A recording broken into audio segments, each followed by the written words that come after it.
You're listening to Worth Electronics What's Up radio podcast, where each week we are seeing what's up in the world of electronics and PCB design. We'll be checking in with leading industry experts and Worth Electronic technical specialists who are going to shine a light on interesting topics such as energy harvesting, wireless power transfer, EMI issues, and so much more. Tune in to get technical design tips and applications during your commute, at your desk, or wherever you might be with Worth Electronics What's Up podcast. Today we are continuing our discussion on adapter PCB for filtering out electromagnetic interference, or EMI, on an RS-485 interface. So after covering a basic introduction and an explanation on the selection of components in last week's Part 1 podcast, today, we will cover the correct PCB design and measurement of the S parameters, and then we'll end with an evaluation and a conclusion. Because there are multiple equations included in this podcast, you can, of course, find them as figures in most podcast streaming networks or online at www.we-online.com/appnotes. So we concluded Part 1 by selecting all the required filter elements and then getting good results from our simulations. Now we'll talk about the right PCB design. In order to prevent reflections, the traces on the circuit board of the filter stick, these are called microstrips, should have the same impedance as the application. In this case, 120 ohms in total. Since the differential data line, the impedances are summed during symmetrical transmission. Therefore, the line must be designed for an impedance of 60 ohms each. By varying our parameters on the PCB, it is possible to adjust the impedance of the PCB. Parameter W on our layout represents the width of the trace, parameter T is the height of the trace, and parameter H is the thickness of the substrate material between the trace and the ground plane, which is mostly FR4. FR4 is a flame retardant, non-conductive composite material. It's made of epoxy resin and glass fiber fabric. It's mostly used material for printed circuit board production as a result of its good adhesion, water resistance, and tracking resistance. With the help of a microstrip calculator, the impedance of a printed circuit board can be calculated by entering the parameters that I just described. The height of the end copper is given as 35 micrometers as standard and at the lowest cost. The width of the trace can be freely selected. The wider the trace, the lower the impedance. Since the small size of the components and the connectors restricts the width of the tracks and an impedance of 60 ohms needs to be achieved, then the parameter T, meaning the distance to the ground plane, needs to be adjusted. In order to allow a small design, a PCB with 4 layers is used. Here, it is possible to use the second layer as ground potential and thus to keep the distance to the surface very small. Attached figure 1 in this podcast shows a standard PCB structure with 4 layers and a copper height of 35 micrometers. This example shows that the distance between the first and the second layers is 0.288 millimeters. And by using the distance of 0.288 millimeters, the height of the end copper of 35 micrometers, and the dielectric constant of the FR4 material of 4, it's possible to adjust the width of the trace to achieve an impedance of 60 ohms. This means that we will need a track thickness of 35 micrometers, a substrate height of 0.288 millimeters, a trace width of 0.4 millimeters, and a substrate dielectric of 4, giving us an impedance of about 60 ohms. In general, it's important to keep the filter stick as compact as possible. The components are all placed on the top side of the board, and only the connectors have to be soldered on the underside due to their through-hole construction. In order to avoid reflections, care needs to be taken that the tracks are not at right angles. Rounded paths and 45-degree angles ensure a better signal flow. In addition, it's also important to keep the components directly on the tracks to keep the paths short. In the layout of the data lines, the ESD suppressors are placed near the input connector, and this helps to divert the ESD pulses as quickly as possible. All other components follow at shorter intervals. However, the components should not be placed directly next to each other.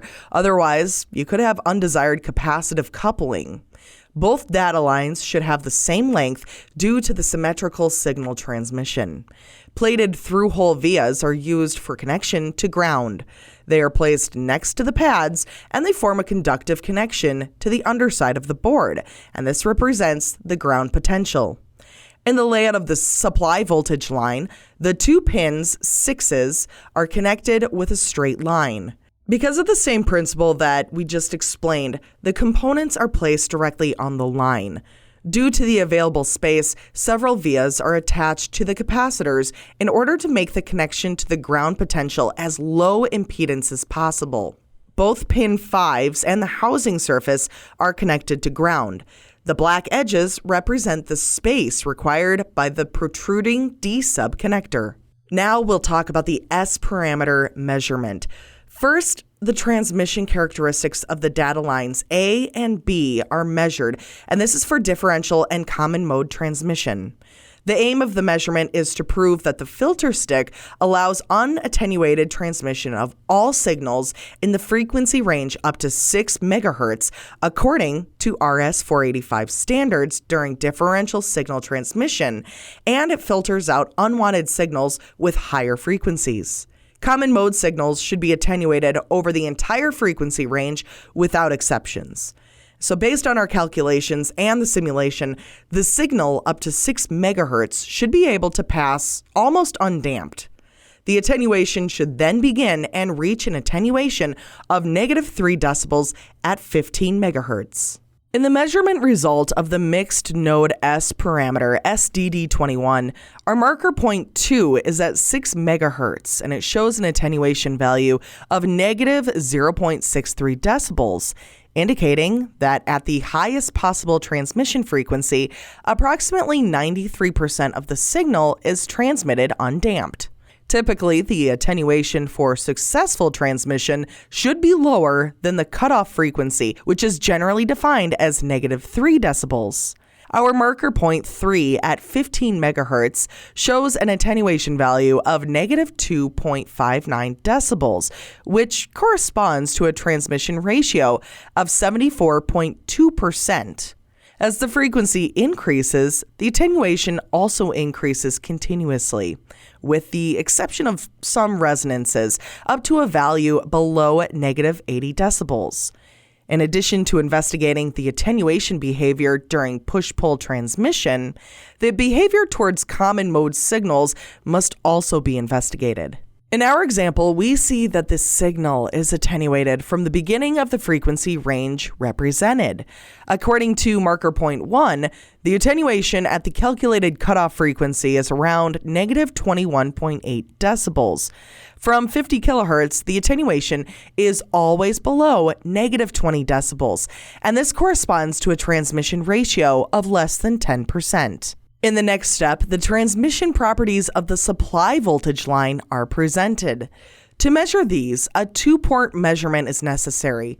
The S parameter S21 describes the insertion loss of the filter. Since a pi filter, a third-order low-pass, was used here, it is to be expected that a higher attenuation is present in the entire frequency range.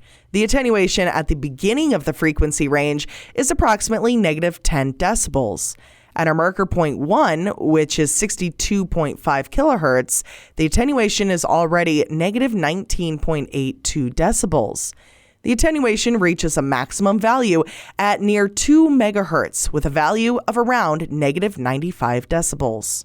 And lastly, we have our evaluation. First, the behavior of the differential mode transmission is analyzed. Here we see that the simulated and the measured mixed node S parameter SDD21 of the data lines A and B. Our red line is the simulated and the black line the measured graph. The horizontal axis represents the frequency in hertz, while the vertical axis indicates the attenuation in decibels. Before insertion, The -6 decibel basic attenuation due to the construction as a voltage divider in LT Spice was taken out in order to obtain a better comparison between the simulated and the measured graph. It can be seen that the attenuation of both graphs begin at about the same moment. The goal of not attenuating signals up to 6 MHz was successfully achieved. Thus, all signals that comply with the RS-485 standard can be transmitted without any interference. Overall, it can be seen that the simulated course is almost identical to the measured course. The only recognizable differences are the different resonances and the minimal deviations of the attenuation value. But in general, the quality Q of the components determines the height of the resonances. The higher the Q factor, the greater the amplitudes of the resonances. This is due to the lower losses caused by the reactance. The resonances of the measured graph are significantly smaller since parasitic effects are present, which are not considered by the simulation, and they have a negative influence on the quality of the system.